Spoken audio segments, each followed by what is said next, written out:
नमस्कार, बहुत स्वागत है आपका ओंकार न्यूज में। मैं हूं आपके साथ ज्योति यादव। तो बुलेटिन की शुरुआत करेंगे बड़ी खबर के साथ। प्रधानमंत्री नरेंद्र मोदी आज नॉर्थ ईस्ट की पहली और देश की 19वीं वंदे भारत एक्सप्रेसवे को हरी झंडी दिखाएंगे। केंद्रीय रेल मंत्री अश्विनी वैष्णव और असम के मुख्यमंत्री हिमंत बिस्वा शर्मा गुवाहाटी रेलवे स्टेशन पर होने वाले उद्घाटन समारोह में शामिल होंगे। यह ट्रेन असम के गुवाहाटी से पश्चिम बंगाल के न्यू जलपाईगुड़ी के बीच चलेगी। वहीं जो 411 किलोमीटर की दूरी 5 घंटे 30 मिनट में तय करेगी। अभी सुपर फास्ट ट्रेन से इस दूरी को तय करने में 6 घंटे लगते हैं। वहीं गुवाहाटी से न्यू जलपाईगुड़ी के बीच चलने वाली ये वंदे भारत न्यू अलीपुर द्वारा कोकराझार, न्यू बंगोईगांव और कामाख्या स्टेशन पर रुकेगी। आज 8 कोच वाली ये ट्रेन सप्ताह में 6 दिन चलेगी। ट्रेन के सुबह 6:10 में न्यू जलपाईगुड़ी जंक्शन से निकलेगी और दोपहर में गुवाहाटी पहुंचेगी। रिटर्न में ट्रेन शाम 4:30 बजे गुवाहाटी से रवाना होगी और रात करीब 10:20 पर न्यू जलपाईगुड़ी पहुंचेगी। और इससे पहले 25 मई को पीएम मोदी ने उत्तराखंड की पहली और देश की 18वीं वंदे भारत एक्सप्रेसवे को हरी झंडी दिखाई थी। इस दौरान प्रधानमंत्री ने कहा कि उत्तराखंड का विकास भारत का विकास में भी मदद करेगा। देश अब रुकने वाला नहीं है, वो वंदे भारत की रफ्तार से आगे बढ़ रहा है और बढ़ता ही जाएगा।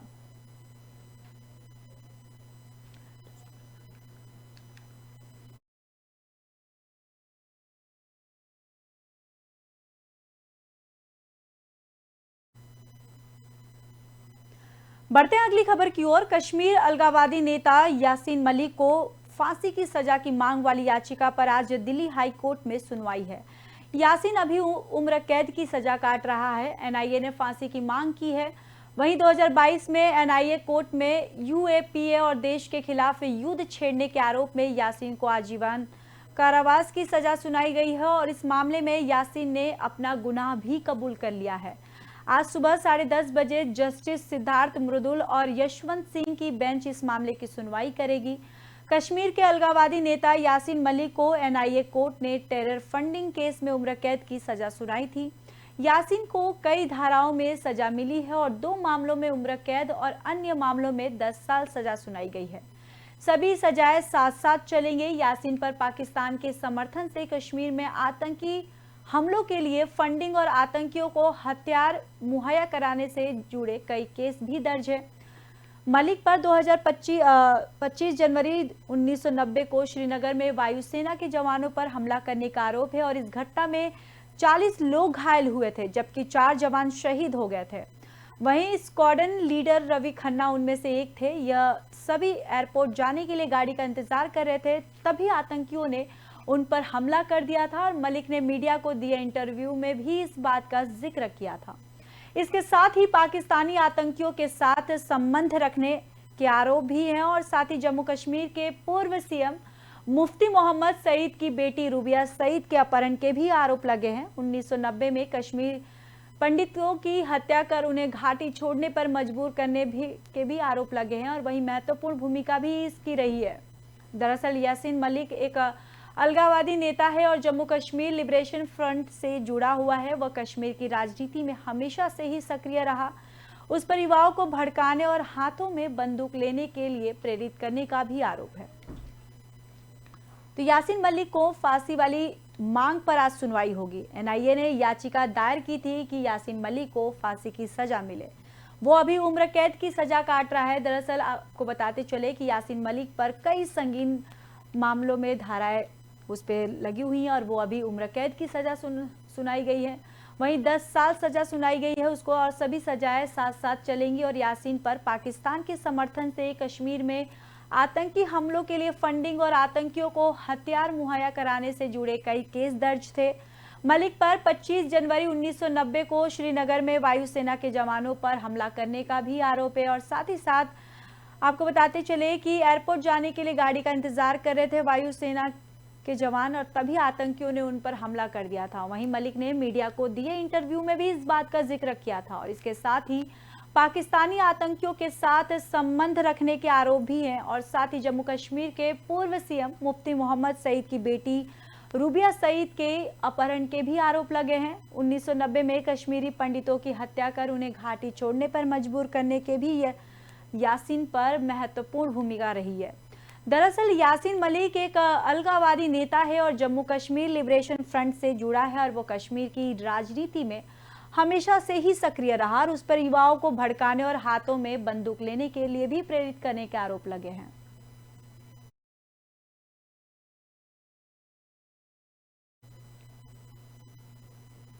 तो वहीं गृह मंत्री अमित शाह आज से 3 दिन के दौरे पर मणिपुर जा रहे हैं और यहां पे वे 1 जून तक रुकेंगे और कुकी मैतेई समुदाय के संगठनों से भी मिलेंगे।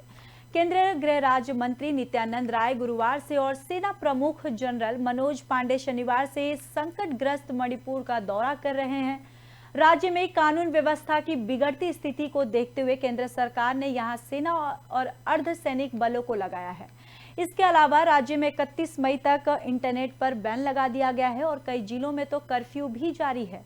मणिपुर से 30 मई से कुकी और मतई समुदाय के लोगों के बीच आरक्षण को लेकर जातीय हिंसा चल रही थी और हिंसा घटनाओं में अब तक 75 से ज्यादा लोग मारे जा चुके हैं।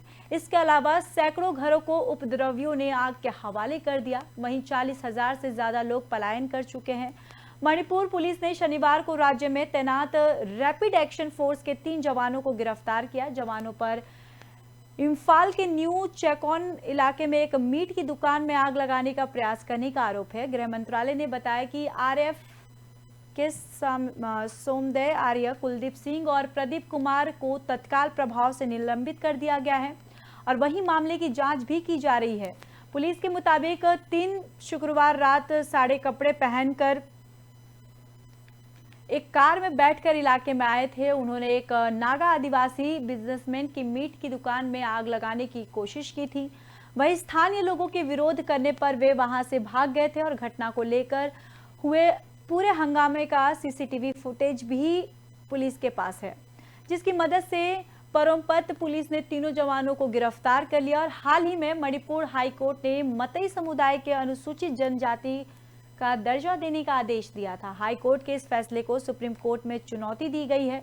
वहीं CGI divide Chandrachud, justice PS Narasimha और जस्टिस जेपी पारदीवाला की बेंच केस की सुनवाई कर रही है।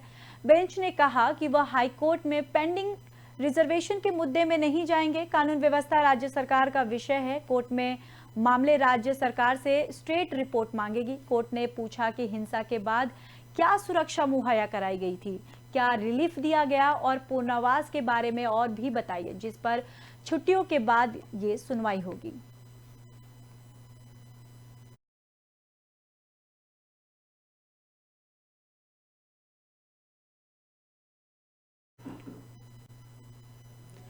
सिख विरोधी दंगों से जुड़े एक मामले में कांग्रेस के पूर्व सांसद संजय कुमार के खिलाफ सुनवाई आज होगी। इसमें पूर्व सांसद पर लगे आरोप पर फैसला आएगा। मामले की सुनवाई स्पेशल जज एमके नागपाल करेंगे। 1984 में दंगों के दौरान एक सिख पिता पुत्र की जोड़ी की हत्या कर दी गई थी। भीड़ ने जसवंत सिंह और तरुणदीप सिंह को मार डाला था। आरोप है कि भीड़ का नेतृत्व कांग्रेस नेता सज्जन कुमार कर रहे थे। उन्होंने ही बाप बेटी के जलाने के लिए उकसाया था। सज्जन सिंह वर्मा पर जसवंत सिंह और तरुणदीप सिंह की फैमिली के साथ मारपीट का भी आरोप है। मामले में दिल्ली के ही सरस्वती विहार थाने में केस दर्ज किया गया। इसमें दंगा, हत्या और डकैती के आरोप भी लगाते हुए सज्जन कुमार के खिलाफ भारतीय दंड संहिता की धाराओं के साथ तहत पूरे मामले में केस दर्ज कर दिया गया है। और वहीं इसी केस में सज्जन कुमार से पूछताछ भी की गई और उन्हें 6 अप्रैल 2021 को गिरफ्तार कर लिया गया। फिलहाल वह इसी दंगे से जुड़े दूसरे मामले में उम्र कैद की सजा काट रहे हैं। दिल्ली हाई कोर्ट ने 17 दिसंबर 2018 को सज्जन कुमार को उम्र कैद की सजा सुनाई थी। दरअसल 1984 के सिख विरोधी दंगों के बाद दिल्ली में 5 सिखों की हत्या और गुरुद्वारा जला दिया गया था और इसी केस में सज्जन कुमार को दोषी पाया गया और उन्हें सजा सुनाई गई।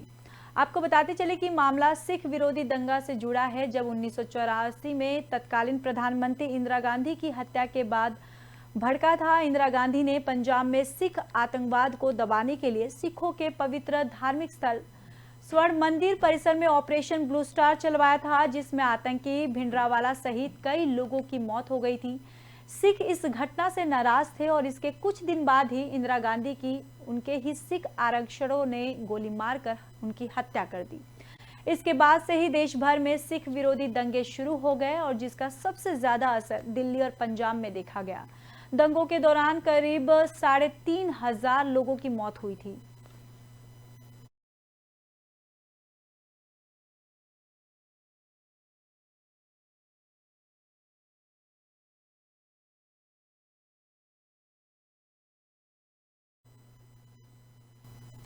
पंडित धीरेन्द्र शास्त्री अपने बयानों को लेकर लगातार चर्चा में बने रहते हैं और हाल ही में जब बिहार में बागेश्वर बाबा के पागल शब्द के प्रयोग पर बवाल खड़ा हुआ है, वहीं अब उनका एक और बयान वायरल हो रहा है। दरअसल बागेश्वर धाम के धीरेन्द्र शास्त्री इन दिनों गुजरात के दौरे पर हैं।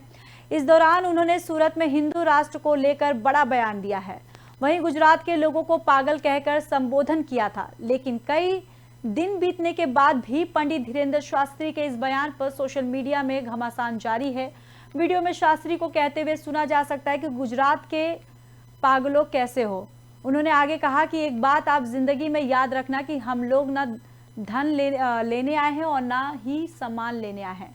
हम तो अपनी जेब से तुम्हें हनुमान देने आए हैं। और इतना ही नहीं, उन्होंने आगे ये भी कहा कि आप एक बात याद रखना, जिस दिन गुजरात के लोग एकजुट हो जाएंगे, भारत ही नहीं हम पाकिस्तान को भी एक हिंदू राष्ट्र बना देंगे। और इस दौरान भारी संख्या में भीड़ मौजूद भी थी।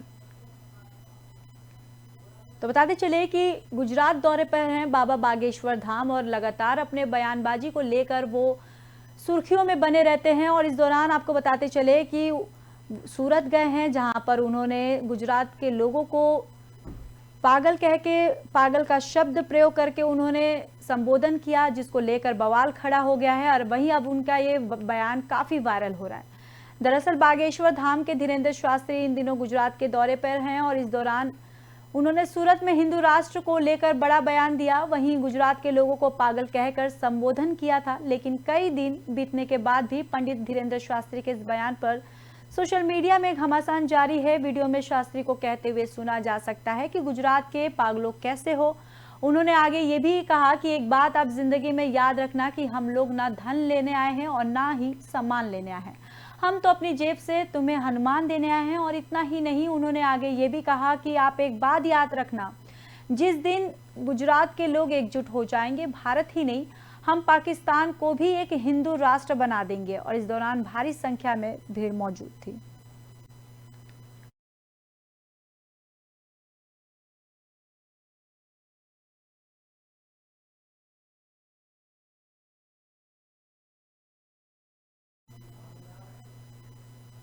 फिलहाल इस बुलेटिन में बस इतना ही। बाकी देश और दुनिया की खबरों के लिए देखते रहिए ओंकार न्यूज।